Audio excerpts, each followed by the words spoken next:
नमस्कार, मी पंजाब डक. राज्यातल्या सर्व शेतकऱ्यांना सांगू इच्छितो की आजपासून राज्यातला पाऊस चांगला वाढत जाणार आहे. हे पाऊस चांगला 30 तारखेपर्यंत 30 जुलैपर्यंत दररोज वेगवेगळ्या भागात पडत राहणार आहे. म्हणून हा अंदाज सर्व शेतकऱ्यांनी लक्षात घ्यायचा. सांगायचं झालं तर राज्यात काही भागामध्ये जास्त पाऊस पडणार आहे. तर तुम्हाला सांगू इच्छितो 19 जुलै ते 26 जुलैच्या दरम्यान नागपूर, भंडारा, गोंदिया, अमरावती या पट्ट्यामध्ये काय होणार, एक लो प्रेशर चक्रीवादळ जात असल्यामुळं त्या 4 जिल्ह्यामध्ये खूप मुसळधार ते अतिमुसळधार हेवी टू हेवी रेन होणार आहे. चांगला 300 ते 400 मिलीमीटर तिकडे पाऊस पडू शकतो. म्हणून हा अंदाज नागपूर, भंडारा, गोंदिया, अमरावती त्या शेतकऱ्यांनी लक्ष द्यायचा. त्याच्यानंतर परत राज्यामध्ये आणखीन एका ठिकाणी पाऊस पडणार आहे.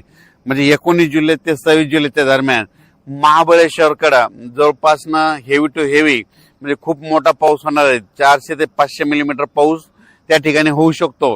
तर त्या ठिकाणी पाऊस झाल्याच्या नंतर कोयना जे धरण आहे ते आता भरू शकतंय. म्हणून हे अंदाज लक्षात घ्यायचा. कारण की महाबळेश्वरवर पाऊस पडणार आहे, त्याच्यामुळे त्याचं पाणी कोयनाकडे जाते म्हणून ते कोयना धरण भरू शकतंय. म्हणून हे देखील अंदाज लक्षात घ्यायचा. त्याच्यानंतर राज्यातलं परिस्थिती बघितलं तर मराठवाड्यामध्ये परभणी जिल्हा झालं, लातूर जिल्हा झालं, बीड जिल्हा झालं, धाराशिव जिल्हा झालं, जालना जिल्हा, संभाजीनगर या इथं काल देखील आज देखील पाऊस पडला. आणि आणखीन जवळपास 30 तारखेपर्यंत असा दररोज वेगवेगळ्या भागात काही ठिकाणी जोराचा पाऊस पडणार, कुठं रिमझिम पडणार, कुठं पेंडॉलचा पडणार. म्हणून मराठवाड्यातल्या शेतकऱ्यांना अंदाज लक्षात यायचा. पश्चिम महाराष्ट्रात देखील काय होणार आहे, सांगली, सातारा, सोलापूर, कोल्हापूर, पुणे, त्याच्यानंतर अहिल्यानगर तिकडं देखील काय होणार आहे, हे जवळपास 30 तारखेपर्यंत 30 जुलैपर्यंत म्हणजे आज 19 ते 30 आणखीन 10-11 दिवस असा दररोज वेगवेगळ्या भागात पाऊस पडत राहणार आहे. म्हणून हा अंदाज लक्षात यायचा. त्याच्यानंतर इकडे उत्तर महाराष्ट्राकडं नंदुरबार जिल्हा झालं, धुळे जिल्हा झालं, नाशिक जिल्हा झालं, त्याच्यानंतर अहिल्यानगर, इकडं संभाजीनगर ह्या पट्ट्यामध्ये देखील काय होणार आहे की तिकडे देखील असा म्हणजे 19 तारखेपासून ते 30 जुलैपर्यंत असा दररोज वेगवेगळ्या भागात विखुरलेल्या स्वरूपाचा पाऊस पडणार आहे. म्हणून हा अंदाज लक्षात यायचा. मुंबई पुण्याला देखील जोराचा पाऊस सुरू राहणार आहे. म्हणून हे देखील लक्षात यायचं. पण कोकणपट्टी आणि घाटमाता परिसर मात्र 19 तारखेपासून ते 27 तारखेपर्यंत खूप जोराचा पाऊस पडणार आहे घाटमाता आणि कोकणपट्टीकडे. म्हणून ही अंदाज त्या शेतकऱ्यांना लक्षात यायचा.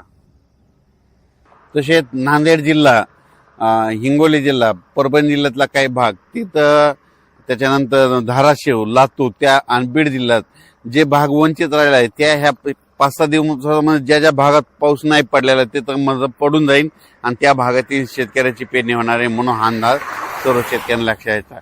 सांगायचं झालं तर राज्यात जवळपास आणखीन 30 तारखेपर्यंत 30 जुलैपर्यंत दररोज वेगवेगळ्या भागात पाऊस पडत राहणार आहे. म्हणून हा अंदाज लक्षात यायचा. पण राज्यात मात्र 19 जुलै ते 26 जुलै त्यानंतर इकडं नागपूर, भंडारा, गोंदिया, अमरावती त्या परिसरामध्ये त्या 4 जिल्ह्यामध्ये काही ठिकाणी अतिमुसळधार पाऊस होणार आहे. म्हणून हा अंदाज त्या शेतकऱ्यांनी लक्षात यायचा. आणि इकडं महाबळेश्वरकडे एक देखील खूप मोठा पाऊस पडणार आहे. त्याच्यानंतर कोकणपट्टी घाटमाळ्यात देखील पाऊस चांगला पडणार आहे. म्हणून त्या शेतकऱ्यांनी देखील अंदाज लक्षात यायचा.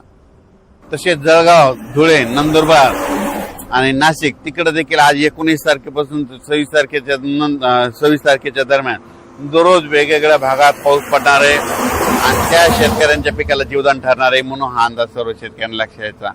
आणि त्याच्यानंतर अहिल्यानगर जिल्ह्यामध्ये आज 19 तारखेपासून ते 26 तारखेच्या दरम्यान दररोजच पाऊस वाढत जाणार आहे, सगळीकडं पडत जाणार आहे आणि सगळ्या अहिल्यानगर जिल्ह्यातील सर्व तालुक्यामध्ये पडणार आहे. म्हणून त्यांनी देखील हा अंदाज लक्षात यायचा. त्याच्यानंतर पुणे जिल्हा, बारामती, दौंड, श्रीगोंदा त्या परिसरात देखील आजपासून पावसाचा जोर वाढत जाणार आहे आणि त्या भागात चांगला जीवदान ठरणारा पाऊस पडणार आहे. म्हणून हे लक्षात यायचं. त्याच्यानंतर आतापर्यंत काही भागात अद्यापही पाऊस पडलेला नाही. तर त्या भागात ह्या 19 ते 30 जुलैच्या दरम्यान पडून जाईन आणि त्यांच्या देखील पेरण्या होतील.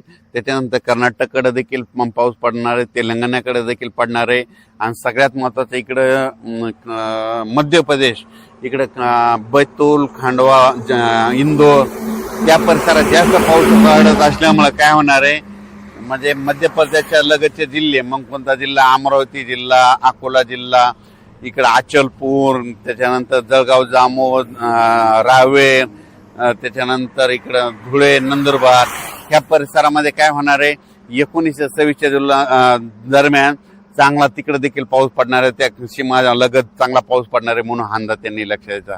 अचानक वातावरण बदल झाला तर परत एक मेसेज दिला जाईल. धन्यवाद.